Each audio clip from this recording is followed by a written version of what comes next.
Our organization cannot fight between two thieves. Wike and Fubara are birds of the same feathers. You know, Wike is the only politician in Nigeria today that belongs to more than one political party.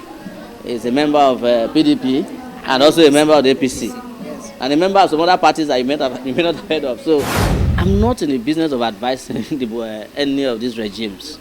They have failed, and we have told the Nigerian people, you advise them, they don't listen to advice. They are not here to take your advice. They came here to take care of business, their own personal and private business. The Tinubu regime came to bury Nigeria after Buhari killed it.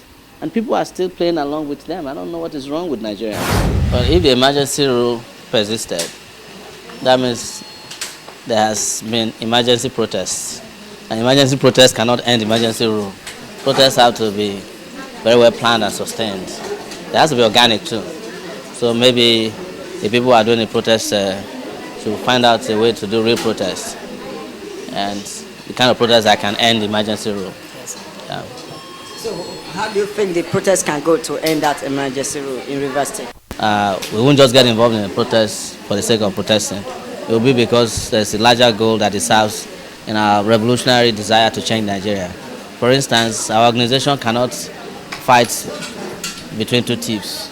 Wike and Fubara are birds of the same feathers. So, based on principle, we can take a position that we are opposed to the emergency rule because it's of course unconstitutional, it's illegal, it's illegitimate and very, very unpopular. But we cannot in any way support either of these guys. That's our problem. You know, so. Okay, how will you react to the FCT minister, Omoyele Wike, when he openly support the suspension of the governor of the Rivers State, Fubara? Fubara was suspended to please Wike in the first place. So Tinubu has already started planning his selection in 2027. So and Wike is going to be one of the people he will use. You know, Wike is the only politician in Nigeria today that belongs to more than one political party. He's a member of PDP and also a member of the APC. And a member of some other parties that you may not have heard of. So there is a very strategic move on their part to destabilize Rivers, give Wike the opportunity he needs in Rivers to flex his muscle, to empower him at the detriment of the people of Rivers for political expedience. You saw what they did. The first thing they went after was to give the sole administrator the chance to be spending money. I heard they spent already 300 billion naira. You can imagine the person who was elected or selected by the people had not been allowed to even present a budget. The man who was appointed by the president has already had access to a budget and is spending like water. And the people of Rivers State have not tasted a drop of pure water since the sole administrator came. So, but our position, as you know, is that these distractions have to end. Nigerians have to unite and end this rubbish. This is what we have told Nigerians. The Tinubu regime came to bury Nigeria after Buhari killed it. And people are still playing along with them. I don't know what is wrong with Nigerians. We are not playing. That's why we are not engaging in all this side hanky-panky about protests. When we are ready and when Nigerians are ready, we are interested in a revolution. We have made that very clear. Because that's what can end this nonsense in our body politic. Is there any hope for the opposition in 2027? Not the kind of opposition where people like El-Rufai. No, those ones are not opposition. Those ones are coalitions of hungry people. So, and when the time comes, the moment they are offered what they want, they'll go back to where they came from. Yeah, so that's why you don't say, because the APC was a coalition. Did you forget? And that's still where they put us. And the people who are asking to form another coalition are former APC members. In fact, most of them are Buhari cabinet members who are supposed to be in prison. They are forming coalitions. Instead of, they should be in prison forming a union of prisoners. So what do you expect from that? So, yes. The insecurity is really is over here again. Yes. Having killings in parts of the country. But what solution would you prefer, or you prefer rather, to the federal government? I'm not in the business of advising any of these regimes. They have failed, and we have told the Nigerian people, you advise them, they don't listen to advice. They are not here to take your advice. They came here to take care of business, their own personal and private business. What would you do if you are in their position? If I was in their position at this time, there will not be Boko Haram anymore. There won't be bandits. because you have to solve the problem by attacking the root cause of the problem. The root cause of the problem of insecurity is first and foremost economic inequality. That's the first reason why there are plenty of hands to be used as the workshop of the devil. And then the second aspect of it is to get our security agencies to do what security agencies do, not to be aiding and abetting criminality.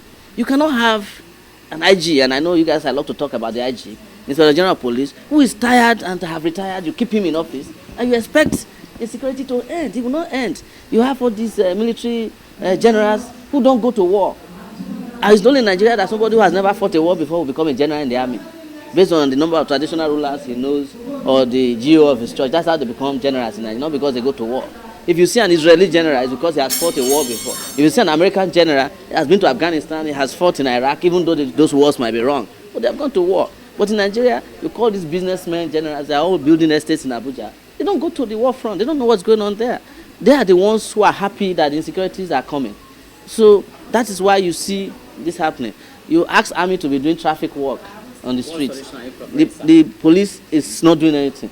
The solution we are preferring is for the Nigerian people, first and foremost, to choose the real leaders who should govern them. Because the legitimacy of the government is also very important. For instance, it is the Nigerian government that goes to the southeast to go and militarize it. It's the Nigerian government that refused to release Nnamdi Kanu, something that would have solved a big problem. And then instead of releasing him, you go and put army in the east. Every kilometer in the east, there are army checkpoints. But after 100 kilometers in the north, you can't find the army. There was a man in Katsina who said there are only 5 guns in the local government in Katsina State. But why is it not the same in the southeast? So these things are deliberate. That's what I'm telling you. These are deliberate efforts on their part to undermine Nigeria. And I've said it very clearly. Those who are in power love the fact that they want to manage little territory, because that way they are not responsible for the territories. So they allow these issues to fester. But you cannot solve the problem without addressing the fundamental problem of leadership. Leadership is key in every sector. And most importantly, legitimate leadership is important. When you don't vote for people and they lord themselves over you, you don't respect them. Yes, Mr. Sowore, the president has been outside the country for the past 2 weeks. Are you putting to quiet? Are you comfortable with this situation? I am not one of the people that is quiet. You can direct that question to people who went to Bekubana's party. No, I am not quiet. I still did a protest in front of the police headquarters last Monday. Some of you were there. I'm not quiet. You can accuse some other people in the party here who are ordering amala. I'm not quiet. No, you cannot be quiet. And I can never be quiet. What implication is it having to the country that our president is What we have told you is that you have not started listening to us yet. The president being outside the country is a small problem. You understand? The president never told you he will be in the country because he never campaigned to be president of Nigeria. It was INEC that imposed him on you. You understand? We told you when he was coming to office that the man is sick. Nobody listened to us. They even sang a song, Baba is sick and it's falling apart. Nobody listened to us. We told you that he's coming to govern Nigeria with his family. You didn't listen to us. Now that he's in power, you are calling him president. And now that he doesn't govern from Abuja, he's governing on WhatsApp. You are worried about it. Start listening to what we tell you so that when the problem comes, you not keep asking us the same question over and over again. Okay, Mr. Sowore, yes. I want you to call a spade a spade. Yes. Before Tinubu, there was Buhari. Yes. Regarding security, he promised that the issue will be solved. Tinubu claimed the same thing, but the problem persists. How are we sure you will be different? I am different because I have prepared myself for over 35 years. 35 years that I have been fighting against insecurity, corruption. I'm one of the few people that fought for democracy in this country. And I have told you before that the people who claim to be governing Nigeria now never fought for democracy. I was the one who told you that Tinubu was selling drugs.